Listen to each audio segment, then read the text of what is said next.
New angle. This is interesting. Hello beautiful people and welcome to Monday's video. Now, I was thinking I want to teach you how to do something that I'm good at. However, I'm not good at very many things, so I just chose something that I actually can do, and that is how to be a fangirl. I have been a fangirl probably since I was like 3 years old, but I am going to teach you the steps of, if you want to become a fangirl, how to do this. Just giving you a warning, once you are into the fangirl life, it's very difficult to come out of the fangirl life, so please just make sure this is definitely something you want to do. Step 1. Choose a fandom to be a part of. Now this can come from a book, for example Harry Potter, The Hunger Games, things like that. It can come from a TV show, Glee, Supernatural, Doctor Who. It can come from a singer. Justin Bieber has his Beliebers, Lady Gaga has her Little Monsters. There you go. It can be based on a group, for example One Direction, The Saturdays, Little Mix. Really anything you're interested in, which is in the public eye, probably has a fandom. Now the places that you're going to find these fandoms are websites such as Tumblr and Twitter. Tumblr is usually the more obsessive fandoms, whereas Twitter is kind of the aggressive fandom. So, you know, choose wisely. Step 2, learn everything you can that is actually physically possible for you to find out about that person. Now depending on what fandom you join, you'll have to know a certain level of things. For example, in the Glee fandom, we've all watched the episodes many times. We know everything about the cast members, we know the crew, we know basically everything there is to know about the show. However, if say you are part of the One Direction fandom, they take it to the next level. They don't just learn birth dates like I would. They learn birth times, they learn place of birth, the doctor who was there during the birth, and many other things like that, which is very obsessive. I have to applaud their dedication. So it really depends on what kind of fandom you're in that you're going to have to find out a certain level of information.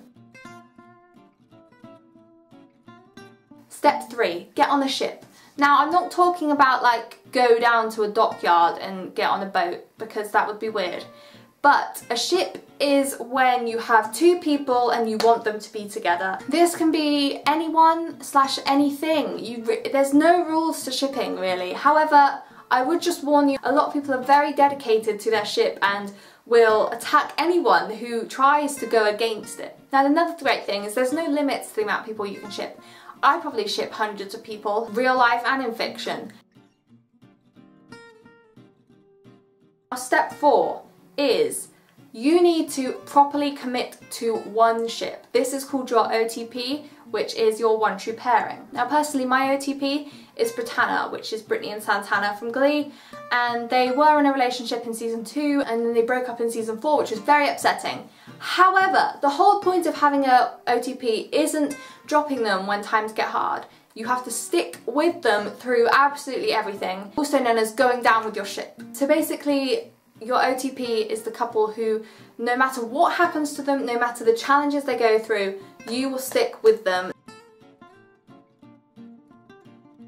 Step 5 is learning how to talk like a fangirl. Now I'm sure if you aren't a fangirl and you use Tumblr, you've seen many things that you don't really understand that aren't really actual English. For example, my feels, and then there's the AS, that one, which is basically someone just going like that on the keyboard because you can't express your feelings enough. Now one of the most used phrases is I can't even, I'm unable to even. And that makes no sense to the normal person. However, to a fangirl, we're all like, I know exactly what you mean. Now step 6 is when you finally give up on reality.